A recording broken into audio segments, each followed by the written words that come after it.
কেউ অনেকে আছে তারা চেনেও না ইনকাম ট্যাক্স অফিস এবং তার করযোগ্য কোনো আয়ও নেই, অনেকে খুলছে এটা, কিন্তু সে 1 পয়সা কোনো ট্যাক্স দেয় না। তাহলে ওই রিটার্নের ভ্যালুটা কি? খামাকা ওদেরকে একটা সমস্যার মধ্যে ফেলা হলো।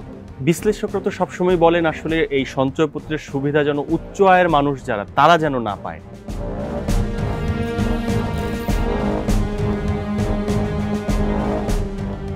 চাকুরি থেকে অবসরপ্রাপ্ত এবং মধ্যবিত্ত অনেক মানুষ রয়েছেন যারা সঞ্চয়পত্রে বিনিয়োগ করে সেখানকার আয়ের উপর নির্ভর করে তাদের সংসার চালান। তবে সম্প্রতি সরকারের পক্ষ থেকে সঞ্চয়পত্রের উপর কিছু শর্ত আরোপ করা হয়েছে। এসব শর্তের কারণে ইতোমধ্যে সঞ্চয়পত্র বিক্রির পরিমাণ কমে গিয়েছে। চলতি অর্থবছরের প্রথম 5 মাসে সঞ্চয়পত্র বিক্রির পরিমাণ কমেছে 21%-এরও বেশি।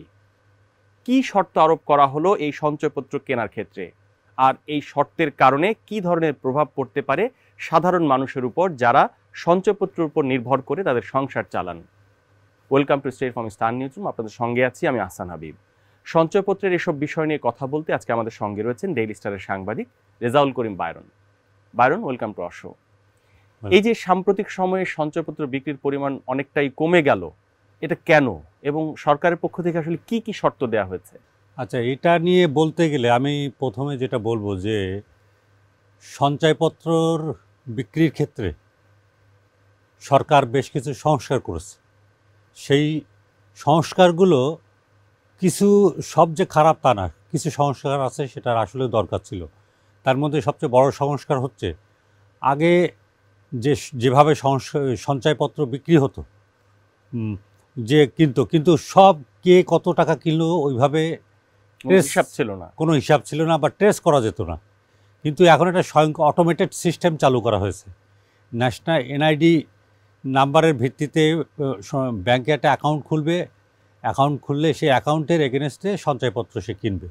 এবং এখানে কিছু সিলিং ঠিক করা হয়েছে। আপনার ব্যক্তি একক নামে 50 লাখ, আর যদি 2 জনের নামে কেনে তাহলে 1 কোটি। তো আমি মনে করি যে এই সিলিং, এই সংস্কারগুলো দরকার আছে। তার কারণ সরকার এই যে সঞ্চয়পত্রের যে সুদের হার একটু বেশি, এবং গভর্নমেন্ট যে প্রতি বছর 70-80 হাজার কোটি টাকা সুদ পরিশোধ বাবদ ব্যয় করে, তার প্রায় 70% হচ্ছে সঞ্চয়পত্রের সুদের বাবদ সরকার পরিশোধ করে।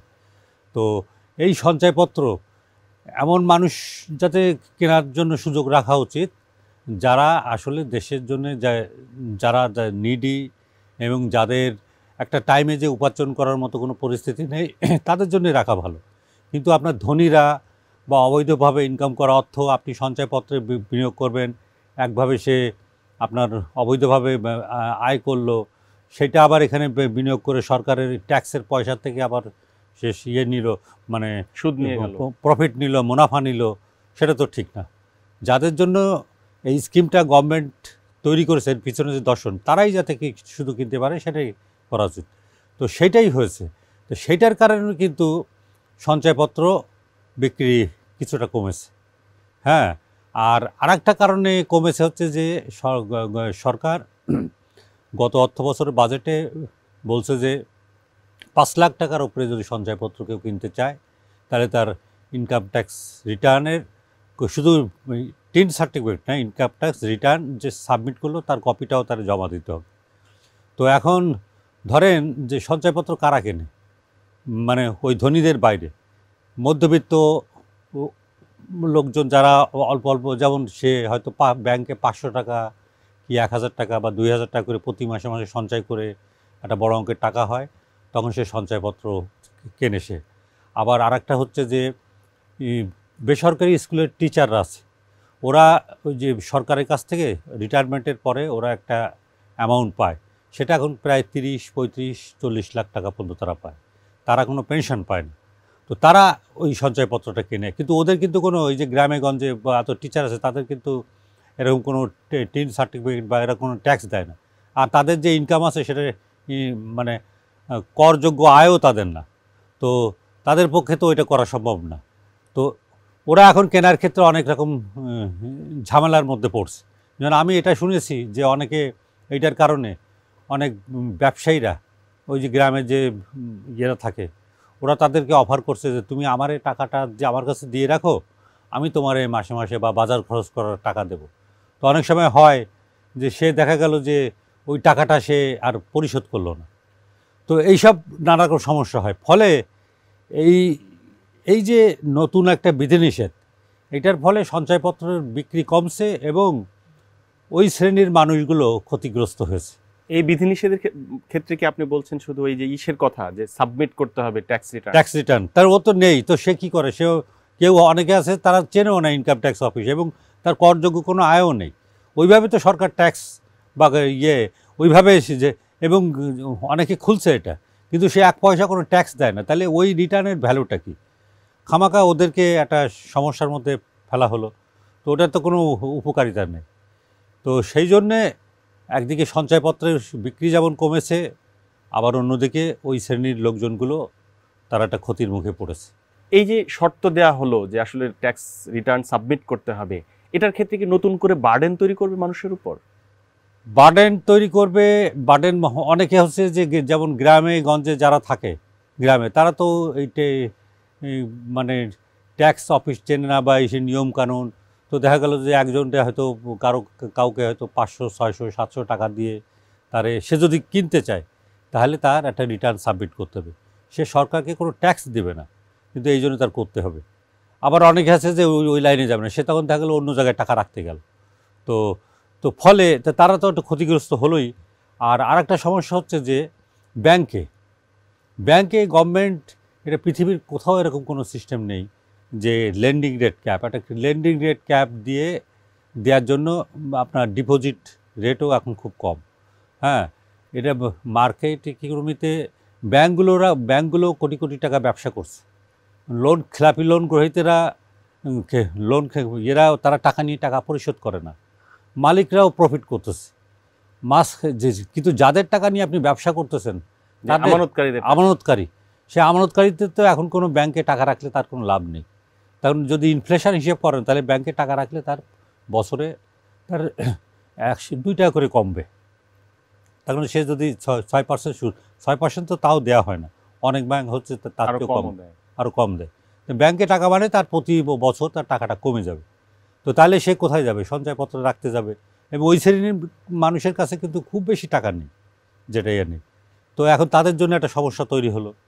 মানে সব দিক থেকে এইটা হচ্ছে যে আপনার মধ্যবিত্তদের জন্য একটা চাপ, বা তাদের জন্য একটা মানে হয়রানির মূলক ব্যবস্থা বলে আমি মনে করি।